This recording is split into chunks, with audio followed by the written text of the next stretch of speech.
Welcome to U.S. News Source Channel. Moscow's troop loss reached 100,000. Russia's failure in ground operations has been revealed.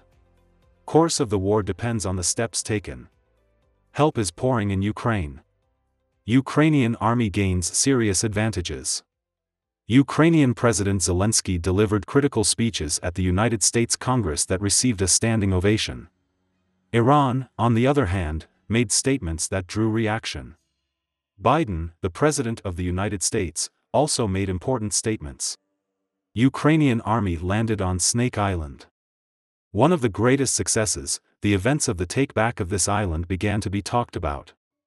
Control and security of the island continues to be provided by the Ukrainian army. This Snake Island is reportedly used by Ukrainian soldiers for many critical purposes. To remind you, months ago, intense clashes took place on the island of Zmeny. As a result of these mutual attacks, the Ukrainian army achieved great success and gained control of this Snake Island. Russian troops were then forced to withdraw from the island, and the Kremlin claimed it was withdrawing as a gesture of goodwill. But the main reason was that Russia could not achieve success on this island and serious losses were incurred. Russian army wanted to use this area as a military base and withdrew as a result of a great failure, with many losses for the island. This Snake Island is located in the Black Sea waters. Russia probably wanted to take control of its military bases in the Black Sea by taking this island more easily. However, when their moves towards the region did not yield results, the Russian soldiers on the island quickly fled. This time, it is reported that the Ukrainian army has landed on this Snake Island. Allegedly, Ukraine is deploying various weapons and electronic warfare on this island. It was also stated that ships and boats were approaching the island. It is thought that the boats that came to the island were carried out for the purpose of sending the soldiers to the duty area and touring the circuit. At the same time, with the continuation of control on the island, the security of the island is also ensured. Ukrainian army is also clearing mines in the sea through the region. Defense of the island has also been strengthened. Thus, they want to prevent the possibility of the Russian army launching an attack on this island again. At the same time, it is known that Russia suffered serious losses, especially in the air and on the ground. In fact, according to breaking news, it was reported that Moscow's loss of soldiers in the war exceeded 100,000. This figure has increased due to Russia's erroneous advances in the war and failure to succeed in strategic moves. Moreover, while the soldiers on the Kiev side are getting more experienced, on the Moscow side, the losses of the untrained soldiers are increasing due to the experienced soldiers lost due to strategic mistakes. It is not possible for these soldiers to achieve success on the fronts. On the contrary, the lost territories and various equipment are increasing day by day. If Russia cannot cope with these losses, it may want to start a new mobilization wave. However, this will make it difficult to achieve success due to the insufficient number of soldiers. In fact, military resource losses may increase even more. Great panic begins in Moscow. Aid started pouring into Ukraine. Lithuania announced its new aid package. Minister of Defense of the Republic of Lithuania Arvydas Anušauskas explained the details of this aid. According to the statements, this whole package will be delivered in the coming weeks, and it includes 15,000 warm sets and 19,000 warm sweaters. It has been reported that the first batch of teams that keep Lithuanian production warm have been sent. Along with these aids, winter clothes are provided to prevent the Ukrainian army from having difficulties in the cold of winter.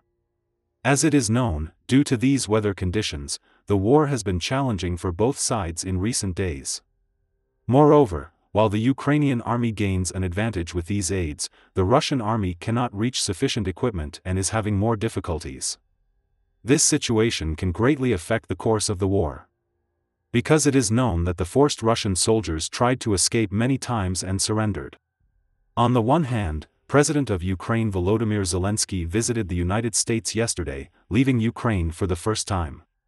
This visit of Zelensky is of great importance as it is his first visit abroad in the 301-day war in Ukraine.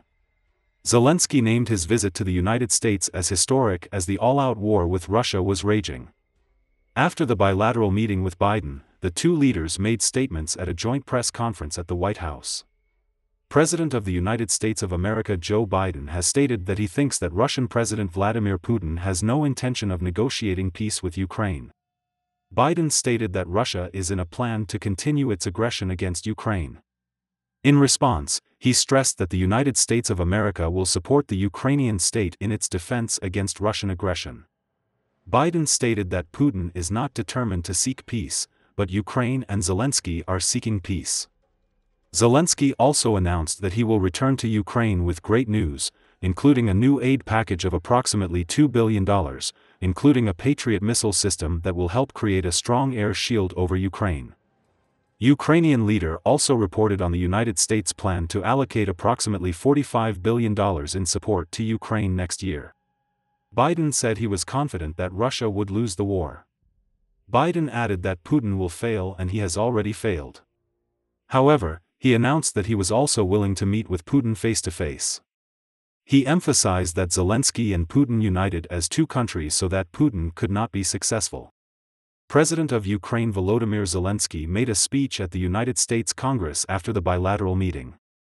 During his speech, Zelensky handed over the war flag he received from Bakhmut to the representatives of the United States Congress, emphasizing the importance of their decisions for Ukraine. Zelensky stated that this flag is a symbol of victory in war. He added that they will endure and win because they are united as Ukraine, the United States, and the entire free world. He emphasized that, contrary to all forecasts and disaster scenarios, Ukraine did not fall and remained standing. He stated that Ukraine had defeated Russia in the battle for the world's opinion and that Ukraine had no fear. He added that the world should not be afraid either. He stated that Ukraine won this victory and this is an example of courage that inspires the whole world. He emphasized that America also won this victory and therefore managed to unite the world community to defend freedom and international law. He stated that Europe also won this victory, and thanks to it, Europe is in the strongest and most independent state ever. He stressed that Russia has lost control over the world. Zelensky's speech in the U.S. Congress was watched with admiration. It was stated that the speech received a standing ovation 21 times. Zelensky's speeches were not well received by everyone, especially by countries that support Russia. Zelensky's statements about Iran's military aid to Russia in the war against Ukraine were criticized by the Iranian Foreign Ministry. After the Congress speech, Iran made statements that drew reactions to Zelensky. Iranian Foreign Ministry spokesperson Nasser Kanani continued to deny Ukraine. Kanani stated that Iran does not provide military equipment to any party to be used in the war in Ukraine and that they always respect the territorial integrity of all countries, including Ukraine. He also noted that Zelensky's strategic patience with Iran against such baseless accusations is not endless. Iran's threatening speech did not end there. He also advised Zelensky to learn from the fate of some other political leaders who were content with the support of the United States. United States and Ukraine have repeatedly confirmed that Iran is providing aid. Ukraine also shared parts of downed Iranian-made drones, invalidating Iran's statements. However, if Iran still denies this, it may be a move against sanctions. European Union, Canada and the United States imposed sanctions on Iran because of Iran's military assistance to Russia. Ukraine is considering plans to break diplomatic relations with Iran. What surprised him was that Iran continued to deny its claims of aid to Russia and menacingly warned Zelensky. In the long run, however, Iran is expected to cease being on Russia's side if it faces sanctions. Because he will lose a lot of money from the money he bought from Russia. This will be because of the sanctions. For this, the steps to be taken are now more curious. We'll see what happens in the next few days. We have reached the end of another video. You can support us by liking the video. You can easily follow new videos by subscribing. I wish you all a war-free day. See you.